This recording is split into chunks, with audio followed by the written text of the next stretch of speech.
Welcome to the Wyoming Women's Business Center 2020 webinar series. Today's presentation is called Content Marketing and How to Implement It, brought to you by Amanda Jeffers.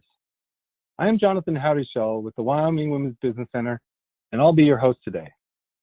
You'll notice the GoToWebinar control panel on the right side of your screen. I want to call attention to the question panel.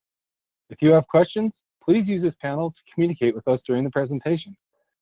I'm going to help collect your questions during the presentation, and I will reach out to you individually after the presentation if necessary. This webinar is being recorded and will be available on our YouTube channel. Just go to youtube.com and type in Wyoming Women's Business Center. Make sure you subscribe and check out our other webinars. You can also visit our website at www.wyomingwomen.org or look for us on Facebook and Instagram. Immediately following the presentation, a survey will launch. Please complete the survey as this provides us and our funding partners with valuable information. All participants are muted to minimize background noise. So once again, if you have any questions, please type them in the question panel.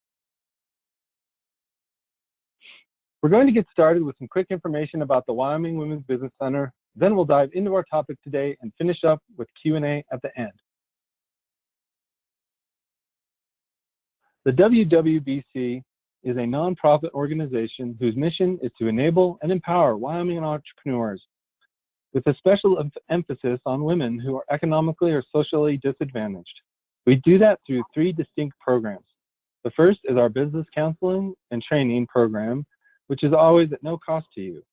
The second is our microloan finance program, which offers microloans and individual development accounts.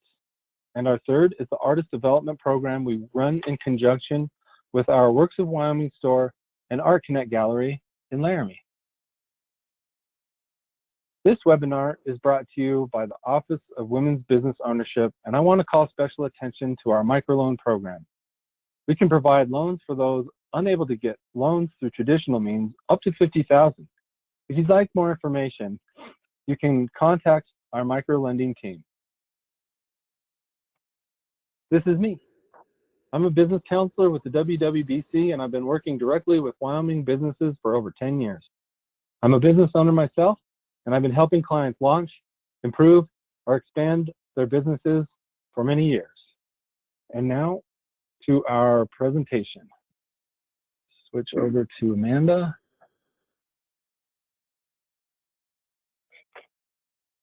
There you go. Let's see.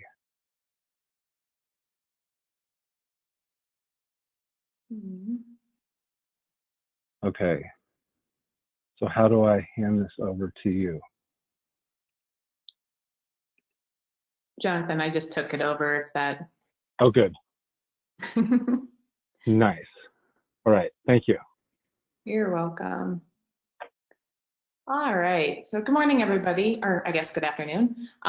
So we're gonna go over content marketing and so I'm going to talk about content marketing, different types of content marketing, and how you can implement it in your overall marketing strategy. As Jonathan said, I'm Amanda Jeffers, and I own Jeffers Design, which is a graphic and web design service. And then I also have worked in the marketing field for 7 years overall. So to kick it off, I really want to try to just explain what content marketing is, because it's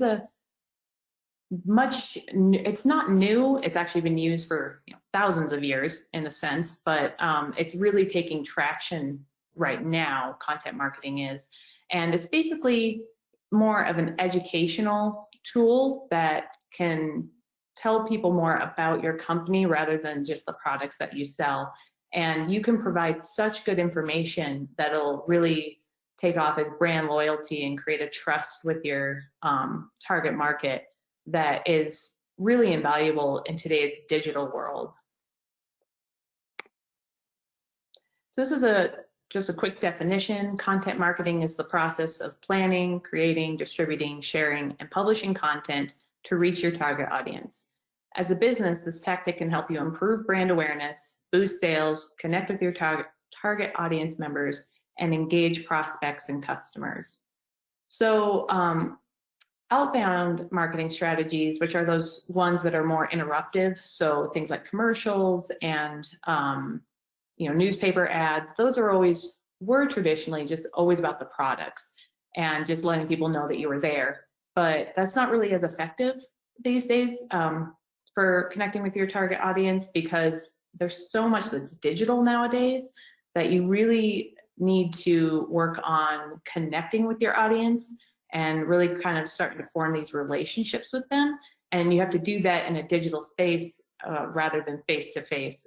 So there's a really different form of marketing that people are wanting nowadays, especially the younger generation. They really are looking for that connection. They really like to feel like someone is reaching out to them and creating that relationship with them, for them to really create a trust with you and connect with your brand. So then why is content marketing important? Besides what I just said, in addition, it can help to educate your prospects about what you offer. So it's a really good tool for education. And this is great because it shows people that you're an expert in what you're doing, because you might be able to sell something, but why should they buy it from you? Or you might have a great service, but why is it great? And it can really show them that you're the expert in this field, which then they will point to you and come to you willingly for that information. Building relationships is a huge part of content marketing, and this is probably the biggest piece, I would say, because again, we live in such a digital world that it's really hard to show the human element behind what your business is doing, and content marketing can really add that human touch to your marketing campaign. And when people can relate to you on a personal level, it's just going to create that much more strength in your relationship with them.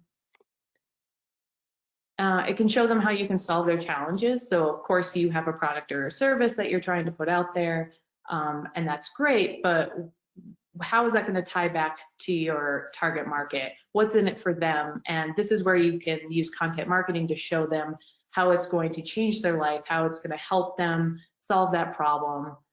So it's a really useful tool to really show people what is in it for them if they go with you and your brand.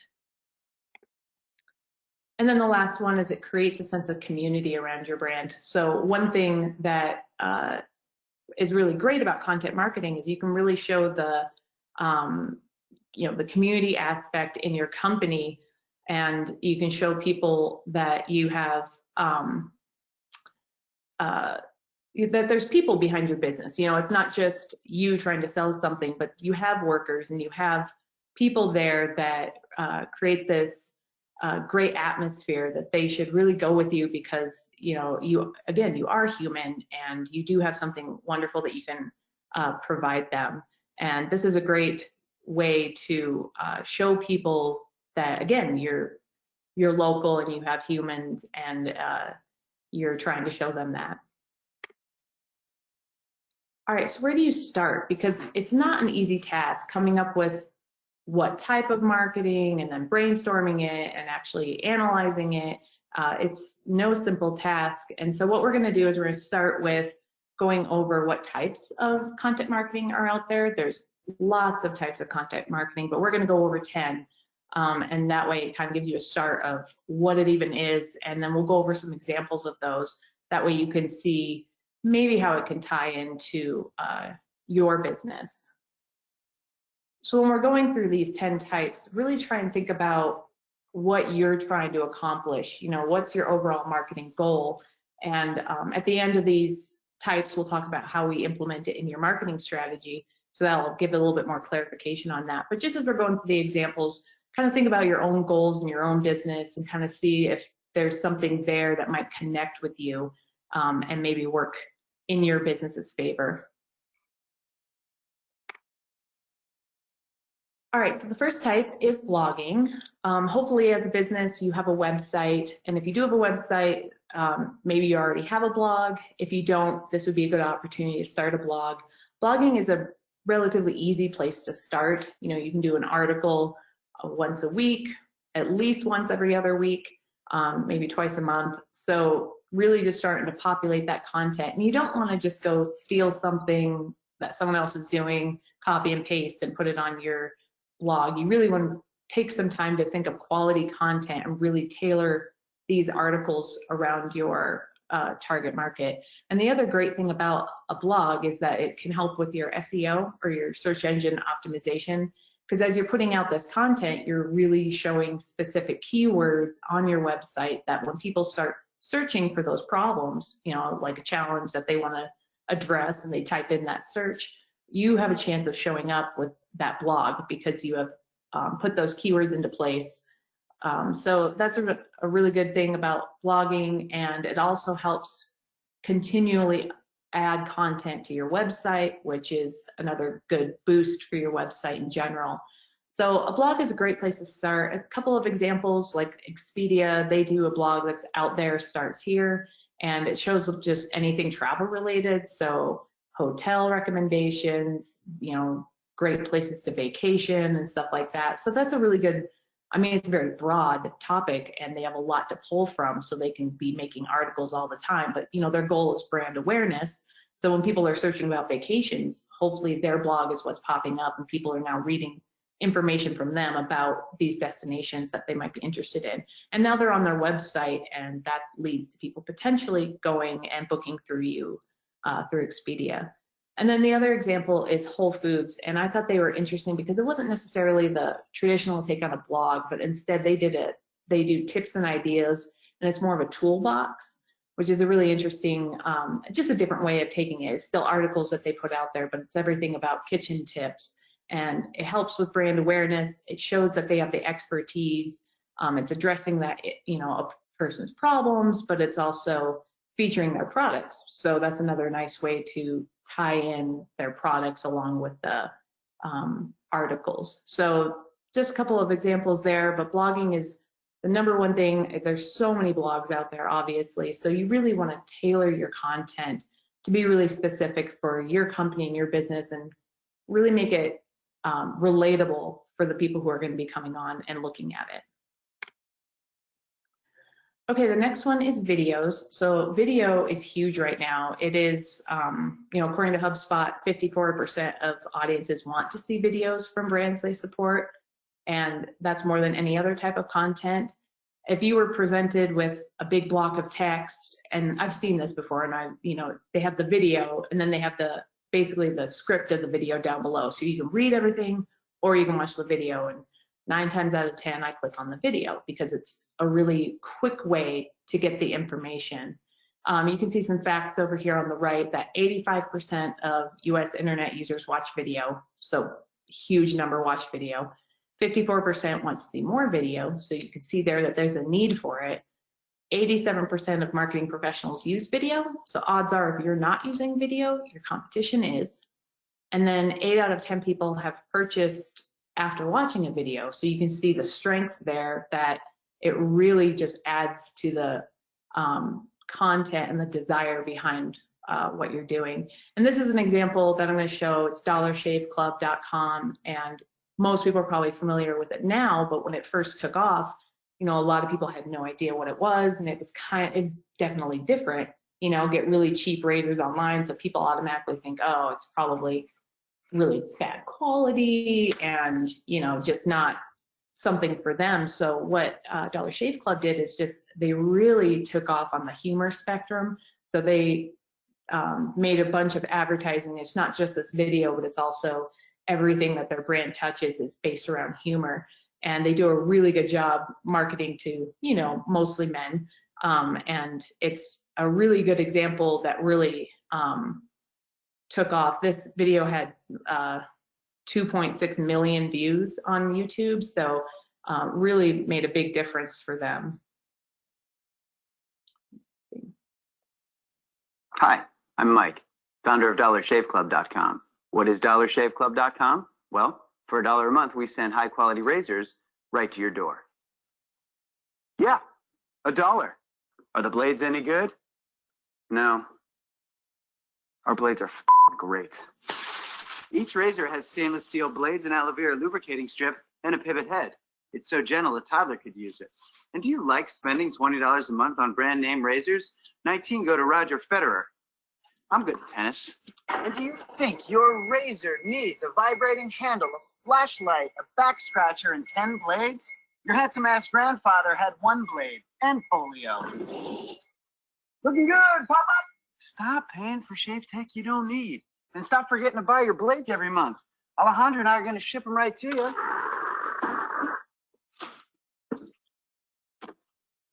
We're not just selling razors, we're also making new jobs. Alejandro, what were you doing last month? Not working. What are you doing now? Working. I'm no Vanderbilt, but this train makes hay. So stop forgetting to buy your blades every month and start deciding where you're going to stack all those dollar bills I'm saving you. We are dollarshaveclub.com, and the party is on.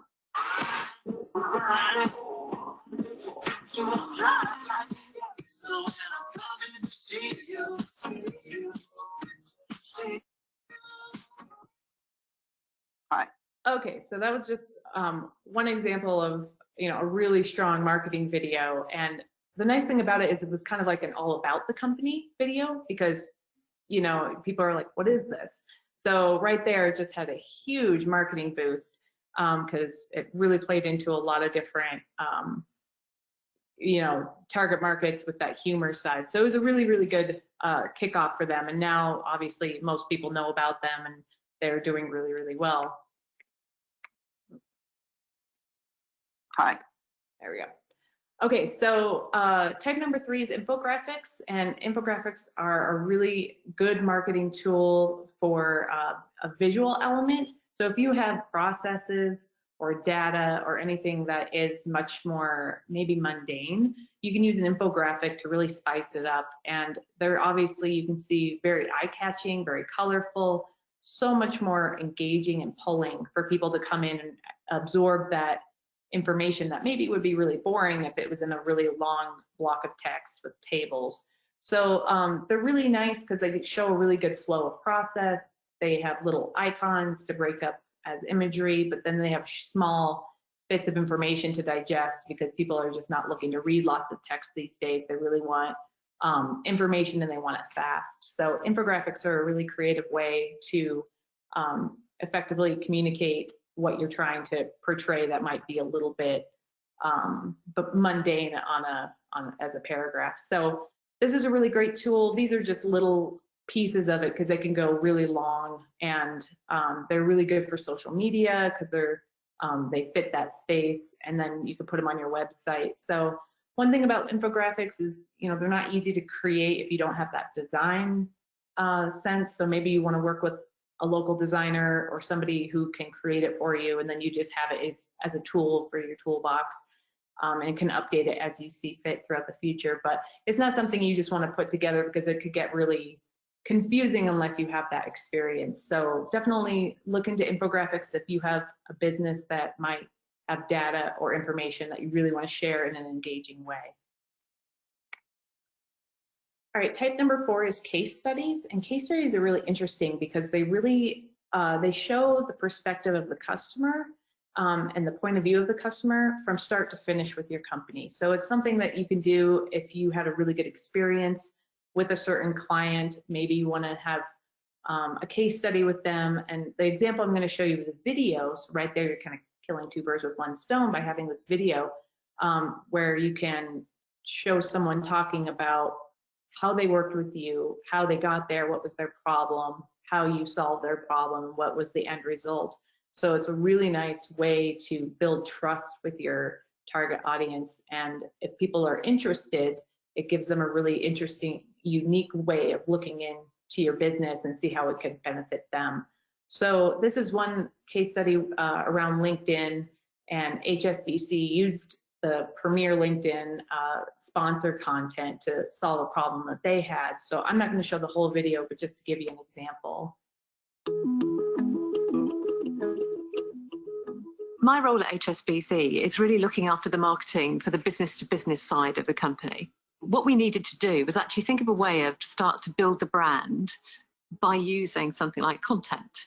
And the way that we've done that is by building a site called Global Connections, where we've actually put a lot of content on there about doing business in multiple countries. We were really trying to get to the middle market businesses. So we're really trying to get those businesses that are fast growing, owner managed, perhaps really big family businesses, but where the actual CEO and the finance director have a really big role to play in actually driving that business forward. And it's hard to target those businesses through the normal channels or normal media. We've been working with LinkedIn now for over 4 years, and the sponsored updates is one of those products that we really loved. It allowed us to take some of the content that we were doing that we felt that was really interesting and enabled us to push it out there and actually really drill them down and send them down to some very specific targeted customers. And it's really helped us to learn what people will engage with. Okay, so you can see there, you know, just a quick example of a case study and how that could be very powerful if you were using it for your business and showing somebody who goes through it, the whole process with you in a positive way. All right, so type number 5 is user-generated content, and this is when your customers get involved. It's a much more organic way of getting content marketing, and somehow you can prompt people to do it. If you're lucky, you get people who just do it naturally. So one thing is like Starbucks, that's an easy, natural one, but 2 people, doing a cheers there, and then they post it out on their Instagram, and right there you're just getting brand recognition from somebody just engaging with your product right away. But then the other one was Wendy's did a Friday the 13th, so they kind of prompted people like, how are you going to do Friday the 13th? And then people started doing interesting things and posting pictures on their Instagram, which then Wendy's retweeted on their stuff. So you can see there that someone had the fries, and then they kind of did a cool take of the Jason mask on the Wendy's person. So that was more of an initiated campaign, but you can do that yourself, where you ask people who maybe have engaged with your stuff before if they could do something. One thing I thought would be interesting is if you were a photographer or if you were an artist, you could maybe ask your clients who have purchased work from you to be like, hey, take a picture of this photograph in your house. Where is it living? Post it out on your social media and share it with your friends, and tag us, and we'll enter you into a $50 gift card drawing or something like that. But then people can then see your work in real homes, people enjoying it on their walls, seeing how it's in that new space and how it really dressed up their space. So I was thinking that would be an interesting way, but that would be user-generated content, because then they take a picture and send it out, and then all those people who are seeing it then have, this customer they trust already, they're friends with. It's a really strong word-of-mouth tool that is digital. So user-generated content could be so powerful if you can get to that point where people are actually naturally engaging with your product and with your brand. All right, type number 6 is checklists, and checklists are a more simple way than, say, an infographic, because infographics are much more involved. You can do a checklist that's much easier, and again, it's short, it's to the point, and it's easier to follow for people to grasp that information really quickly. But it's just kind of an interesting thing, because you'll do a step-by-step, and you try and implement it into your target market's maybe daily routine. So HubSpot did one, send that email, schedule a blog post, and then get certified with HubSpot Academy. So that's their ultimate goal. They want you to sign up for their academy.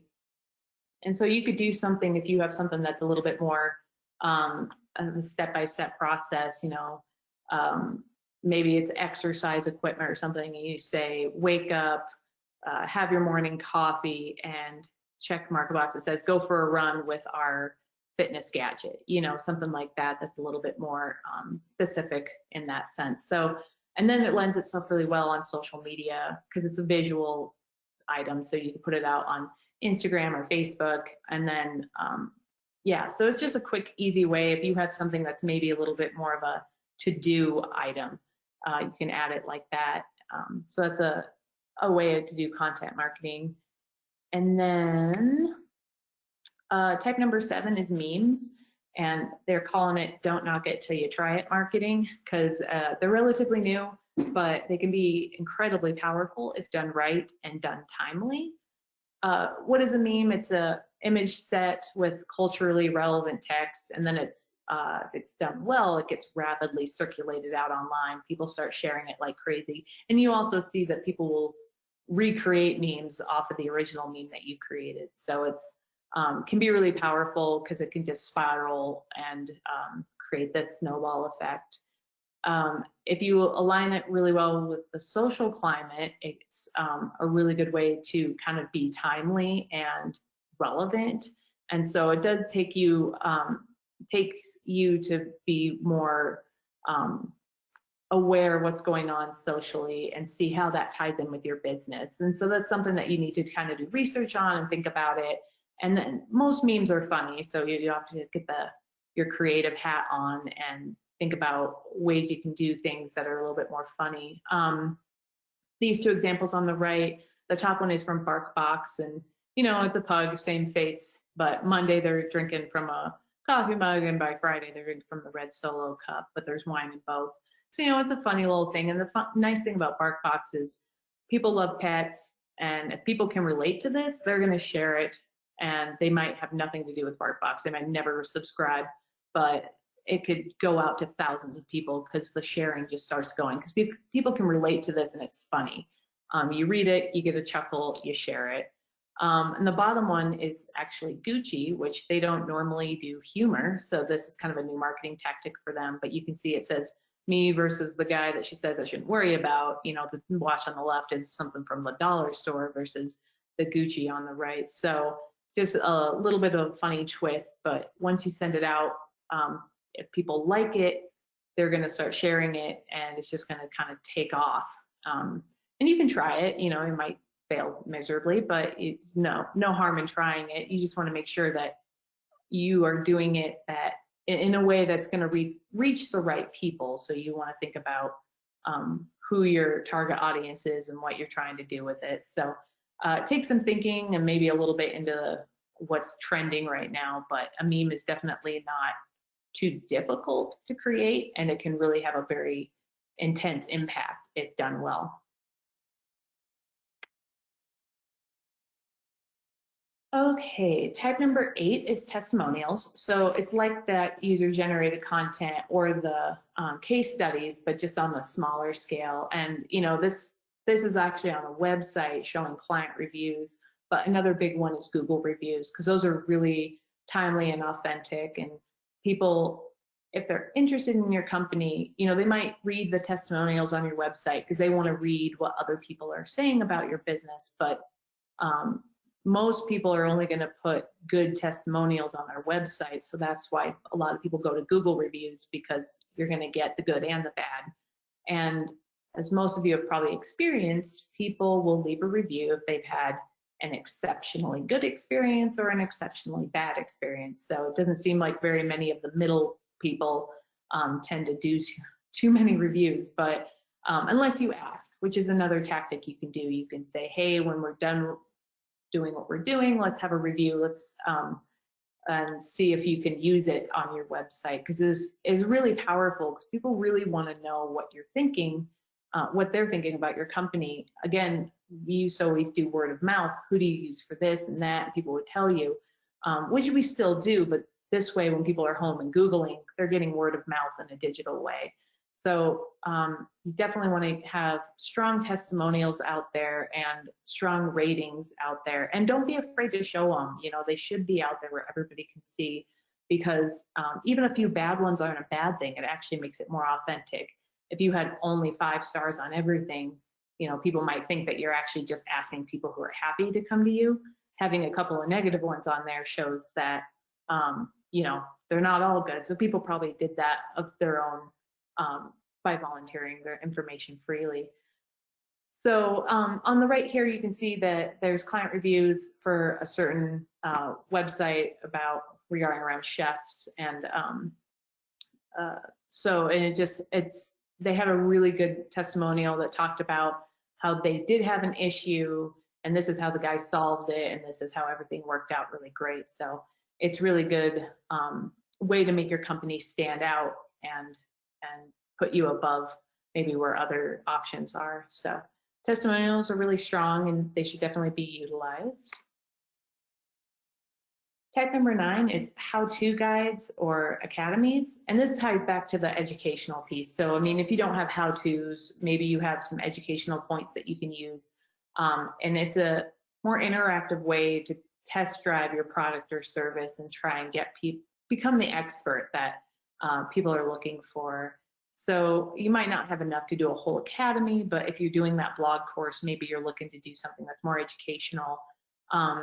So, you know, if you're doing a product launch, one thing you can do is, you know, take lots of pictures, and you can use Instagram to put that out there and do a little bit more of a campaign around it. And they have carousels on Instagram that, you know, you can use where it's just a more visual way to do a product launch. But that's one thing you can do. And then video guides, again, video content is huge. So if you are selling maybe physical products, showing somebody interacting with that product would be really good, like a 360 of it. If it's jewelry, maybe it's somebody wearing it. Just something that is more real life that people can see, and then they have a better understanding of what you're providing. And again, with video guides, if you offer a service, maybe an about you video about your service, so people can get a better understanding of what you provide. You can do a before and after. If you're maybe a construction company, you can show people what things look like before, what things look, and then after you did your service, what did it look like after that? So before and after can be really powerful to show your skill and your craftsmanship. So that's a really powerful thing, because then it's almost like a testimonial too, because people can see what you really can do, which is a great tool. Recaps are, if you have an event, if you're doing an event, your company culture can really come out in a recap if you're trying to get more brand awareness and get more people involved, or trying to show that your company, what it can do in the community. Recaps are great because if you have an event, maybe even if it's just like an internal business event, taking pictures or videos, and then after the event, you put that out there on social media. Again, that shows that human element that people can then see that your company is, you know, full of real life, and can show what it's doing and why it's important and stuff like that. So recaps are a great way to humanize your company. We talked about blog content earlier, but again, on the educational side, you can kind of do like what Whole Foods does, and those tips and tricks, or if you have how-to content, you can do that through your blog. And your blog doesn't always have to be articles. You can do infographics on your blog, you can do videos on your blog. So a lot of these go, you know, can cross over. So blogs are, again, really good for the educational side. And then there's storytelling. So maybe you want to tell a story about your organization. If you have an organization that does something meaningful in the community, maybe you want to talk about that and tell the story about maybe a client that started from point A, went to point B, and where they ended up and how they got there. If you're an artist and you made a beautiful painting, you could start with the before and after, and where your inspiration came from, why it's meaningful. Because if people can relate to that, then they're more probably willing to buy it because they know the story behind it. So storytelling can be very powerful as well. So these are all just educational pieces. Again, they all have different purposes, but they can be very powerful when it comes to educating, or when it comes to humanizing and building those relationships, or like we talked about earlier, the community aspect. So definitely a lot of information on this slide about that expertise that you can provide to your target market. And then the last one we'll talk about is influencers, brand influencers. So brand influencers are individuals who are basically popular on social media, and they're going to use that popularity to engage with your brand and your content and push it out for their people to see, because people who follow them because they trust them and they like what they have to say. So if they're interacting with your brand saying, hey, this is a great brand, you should use it, a lot of those people are going to take notice of that. And then this can be very beneficial because you're going to hit a whole new target market that you never thought you could hit before. So it really opens up that reach for people to know your brand and to create that brand awareness. This is an example from Tom's, who they make all natural products, and they basically said to increase brand awareness, they wanted to encourage people to try their products and then talk about them on social media. And they focus more on micro influencers, which are smaller ones, which in Wyoming, that's probably more of a realistic thing for us. It's not these big ones that are hitting nationally with millions of people, but more these smaller niche influencers who can interact with your brand and put it out there. And then they ended up hitting 4.4 million people in 3 months just by doing that. So, you know, all it took was them asking these people to interact, use their product, tell people how they felt about it, and then it kind of spiraled from there. So it can be really, really effective. If you want to use, you know, a professional brand influencer, they usually have agents or a website that you can ask them to do, and you know, it's not free for those ones, but it could be worth the budget to look into it and try it if you're really trying to expand your reach as to a certain area or a certain market that you just can't touch. Okay, so there was a lot of information there, 10 different types. There's more than that. There's a lot more than that. We didn't touch on every single type, but you know, those are probably the more popular ones right now. So next we're going to cover how are you going to implement this in your marketing strategy. So it's not just you know, you have an overall marketing strategy, but you should also have a section just on content marketing. And we're going to talk about how you can do that and how you can be successful at implementing content marketing. So the first thing you're going to need to do is set your SMART goals. And SMART stands for specific, measurable, attainable, realistic, and time-bound. So you want to be specific. You don't just want to be like, oh, I want more people to look at my website. You know, you really want to lay down the numbers, which is the next one. Measurable. You need to be able to have numbers to be able to look at those. So we'll talk about that. And then attainable, you need to make sure that you're being, you know, you're working towards a goal that's a challenge, but not impossible. And then being realistic, you know what you're capable of. And, you know, you might think, I just don't have time for this. And, you know, you need to be realistic with your time. And then time bound, you don't want to just be like, yeah, whenever. You really want to set deadlines. You're like, okay, I'm going to run this campaign for a month and see how it goes. So those are the goals that you want to set. And then the overall goal over here on the right, you know, ask yourself, what are you trying to accomplish through content marketing? Are you trying to improve brand awareness? Do you want more people to know that your company exists? Are you trying to boost sales? Do you want more money? Do you want to increase conversions, so people converting over to you versus the competition?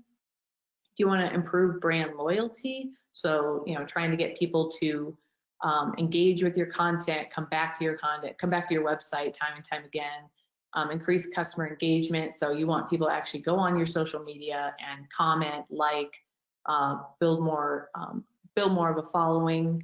And are you trying to build that trust? Are you trying to be that expert that people are always going to for information? And then are you looking to attract strategic partners? So maybe you're looking for business to business and you're trying to get more partnerships established in the community.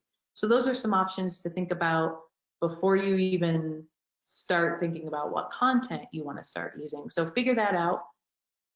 And from there, then we need to do the measurable side. So you want to determine your key performance indicators, and which is the quantifiable data.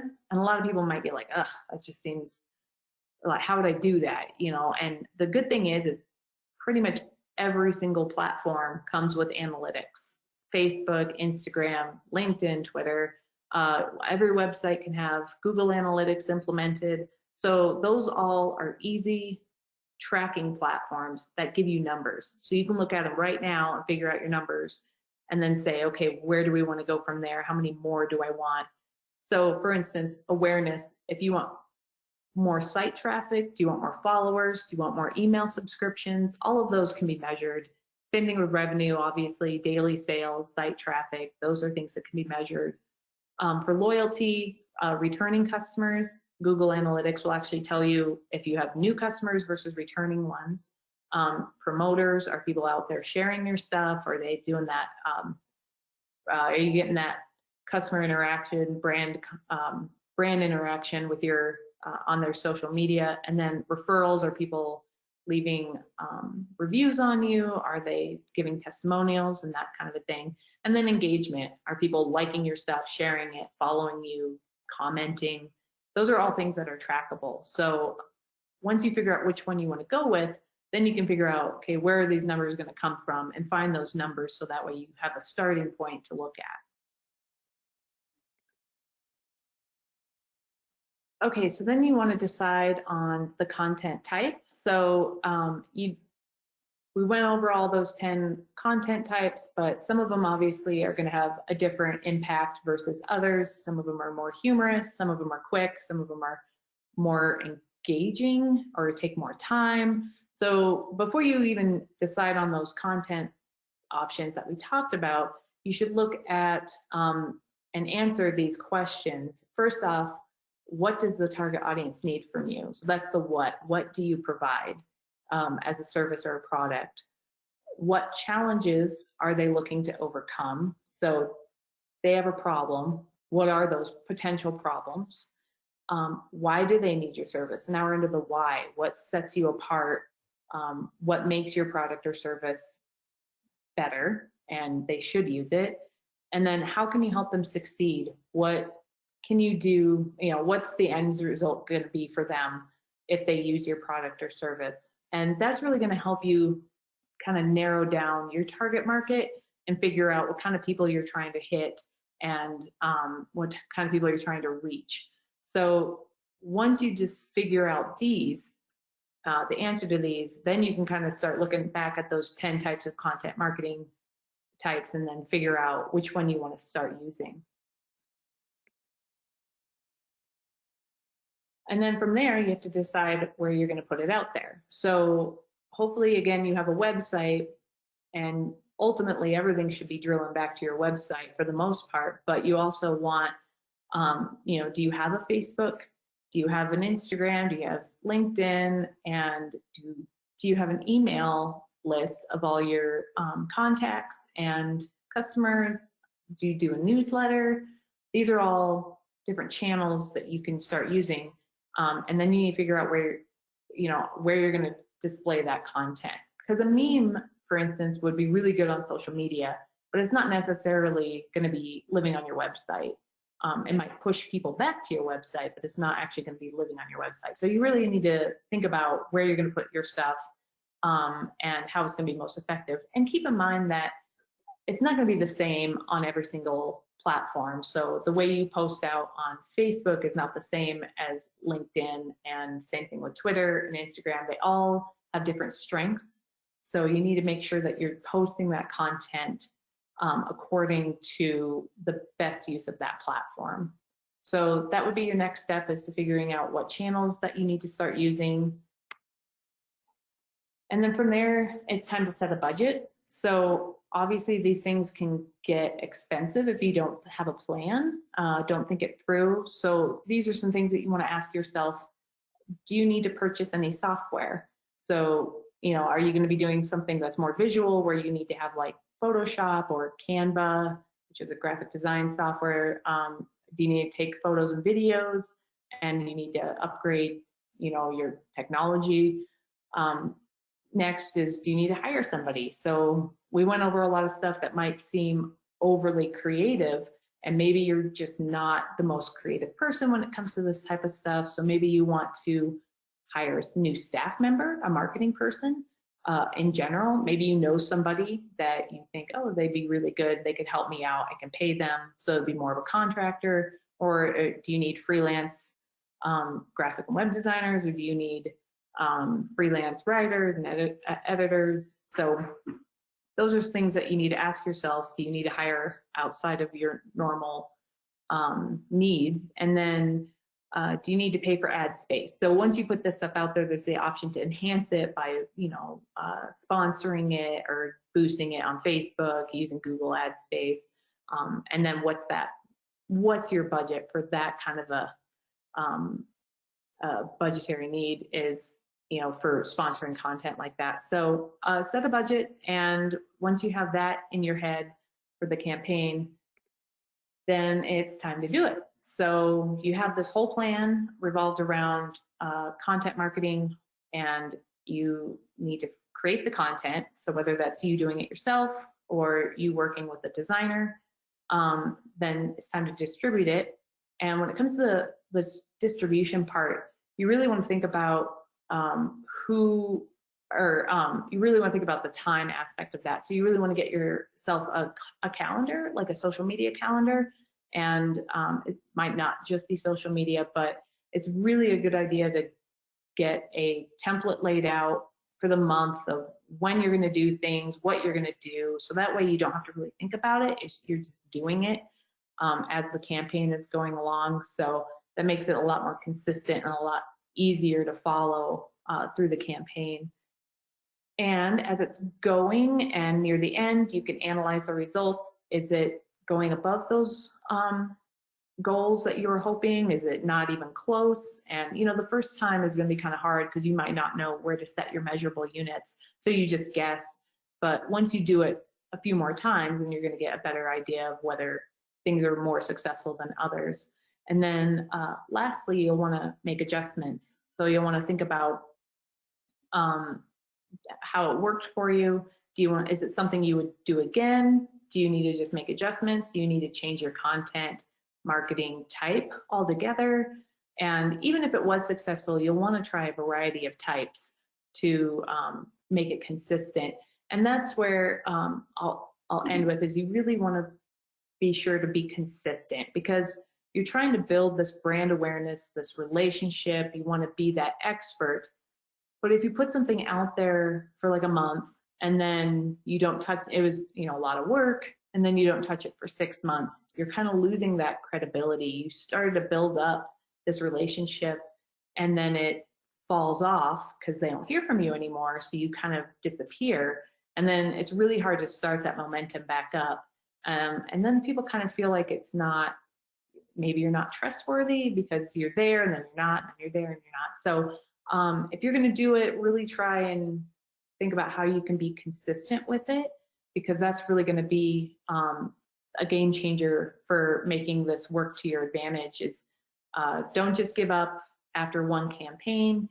Maybe do one campaign every quarter where it's lasting maybe the whole quarter, and that way you can get it all set up and ready and push it out there. So and then from there, yeah, you can see how it works, and hopefully you get some success and you get some recognition. Even a little bit of a boost is more people seeing who you are, who hadn't before. So that's a really good goal to have. And that is all I had on that. So just to go over a quick review, we went over what content marketing actually is.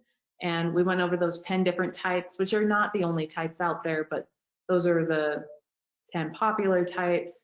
And then we talked about how you can implement it into an actual marketing strategy, so you're not just throwing things out there, not really understanding if it's working or not, but you're actually taking the time to analyze it and see how well it's working for you. That way you can really understand if it's worth your time, or if you need to make those adjustments to make it better for you and get more bang for your buck on everything. So at this point, that's everything I had for this. And if anybody has any questions, I can take questions. Or Yes, we do have a question from the audience. Will you talk about how to integrate video content into your blog? Or should you have YouTube for your brand, post via your blog, or via Facebook? Thanks. Okay, no, that's a great question. So when it comes to video, if you're going to have a lot of video, I would definitely set up a YouTube channel. You can have a branded YouTube channel. And I say a lot of video, even if you had 3, 4, or 5 videos, that's worth it. And you're going to start slowly adding more. I would absolutely get a YouTube channel set up, because it's a really great tool, and so many people use YouTube. So that would be a really good thing. But then it could also link on your website. For instance, that Dollar Shave Club video would be really good on the About page, right? So if you're going to do something about your company, yeah, you might have that text that kind of outlines the same thing in the video, but a lot of people will click on that video first to learn about your company. So that would be a place where maybe it would live on your website. Once you've created the video, then making a post on your Facebook page would be a really good idea as well, because that, and like I said, a lot of these are going to cross over, so you really should be putting it out there on various different platforms, but you want it to be timely. So if you've created a new video, that's when it gets pushed out on social media. It should land on your website where it makes sense, and then you have an archive of videos through a YouTube channel where people can access all your videos, especially if you're going to do a variety of videos. I have another question, and I'll rephrase it just a little bit, because it's basically asking, how would you suggest to go about starting some of these in a highly regulated industry where the advertising issues surrounding what you can and can't say? That's I've been there. I used to work for Mountain West Farm Bureau, so I understand the regulations part of it, the compliance part of it. So hopefully, if you are working with something that's more regulated, you have checkpoints. So there is a compliance team that we had to run things by. So you can start to create. I would first, before you start to create, I would come up with a plan, and then I would run it by whoever would be the ones to look it over and tell you yes or no. So that way you're not wasting a lot of time creating the content, but you first get the idea approved. Maybe just coming up with the language piece, saying this is what I want to say, is this allowed, before you put a lot of time into it. Because yeah, it's definitely frustrating to put a lot of effort into something and then have them say, no, you can't say this, this, and this. So if you don't have, I mean, so there should be rules, and if there's not someone directly you can ask, there's probably documentation within your field that you can look at first before doing it. Trying to think, I mean, there are some things that obviously you can't say, and I don't know this specific industry, but try and think of more vague things you can say that aren't necessarily super specific. And that's kind of a tactic I would say to use when it comes to anything that might be a little bit more regulated. Thank you. So kind of backing up just a second, the last question you answered about the videos on your blog, she says, thank you for that. Is it better to have a Facebook group, joinable group with an admin, or a Facebook business page? Oh, that definitely just depends on your business. So if you have a business where it's a product or service, a Facebook business page is definitely a good thing to have. You should have a Facebook business page if you have a business with a product or service. I see Facebook groups, I mean, that's much more of an interactive atmosphere. So if you're looking to band together a group of photographers or band together a group of artists and that kind of a thing, then you might want to start a group. Or if you have a very strong organization that talks about, that can bring people together and they could share and talk, then that's a place where you do more of a group. Does that answer the question? Yeah, that sounds great. Yes, and she says yes. Let's see. So one more question I have in here is, it's kind of multiple questions, but what do you think the most important first step is? Building loyalty, getting your name out there? What is the easiest and fastest way to get people to know you exist? Thanks. Before you can have loyalty, people do need to know you exist. So I would say you need to start with that brand recognition. And to do that, you need to get your brand out there as much as possible and really start pushing it out there. And you want to think about I'm going to use the word brand story, because you don't just it's not just about your logo, right? You want your logo on everything because that helps with the recognition piece, but you in the beginning really need to set the tone of what you're trying to have people feel when they see your brand. So people want to, again, we live in a world where people want to connect with your brand and feel something when they think of your company and your business. So that would mean having something that's a little bit more engaging, I would say, in the beginning.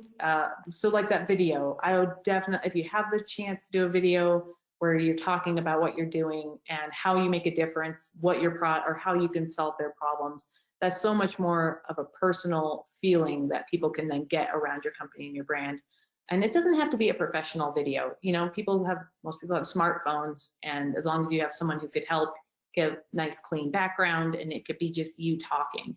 Something as simple as that would be a really good thing for brand recognition. But yeah, I'd start with brand recognition, and then from there, you can start pushing the loyalty, because as people are coming, hopefully people have a good experience with your brand. And as that happens, you can start to ask, and don't be afraid to ask people, hey, if you had a good experience, could you do a testimonial? Can I do a case study with you? That kind of a thing. So, because you're going to have those few clients in the beginning that are loyal to you, and that's really going to take off to gain momentum there by utilizing them.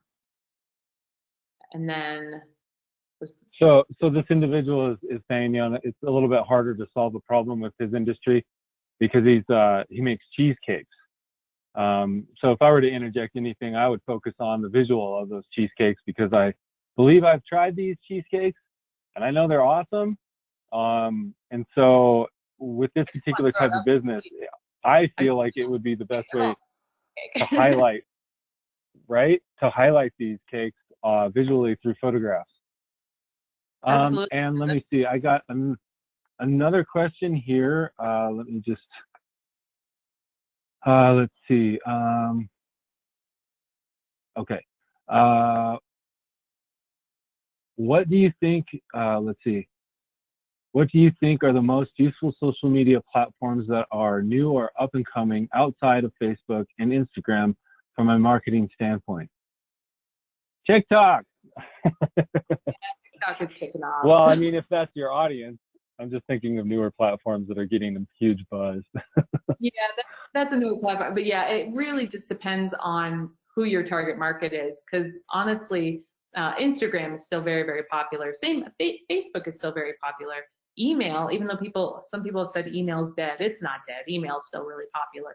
So, and the nice thing about email is if you have someone's email, they've already interacted with you. So there's a good chance that they're gonna, you know, be interested in what you have to say. But yeah, that's one thing that I would say first look at who you're trying to market. Because if you're trying to market really maybe younger, more fast-paced people, then yeah, I would definitely keep in tabs with what is up and coming, like TikTok.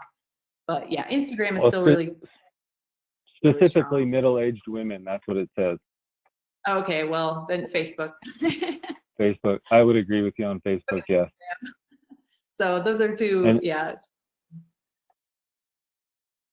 Let's see. Does anybody have any more questions? Well, I really want to thank you, Amanda. This was an amazing presentation. And if anybody would like to talk about this further, we're more than happy to speak with you on a one-on-one basis. And if the individual that you're speaking with might not be able to help you, we will definitely find somebody who can. So thank you again for attending, and thank you, Amanda, for this presentation. If you would like to reach out to one of our staff members at the Wyoming Women's Business Center, here is our contact information. And the last slide is just, again, thanking you. And please make sure to complete the survey when we close out this webinar. And again, thank you, Amanda, and thank you for attending. And if anybody has, and let me just see if there's any more questions. Okay. Oh, looks like we're good. So I'm going to close out the presentation. Thank you so much, and everybody have a wonderful day.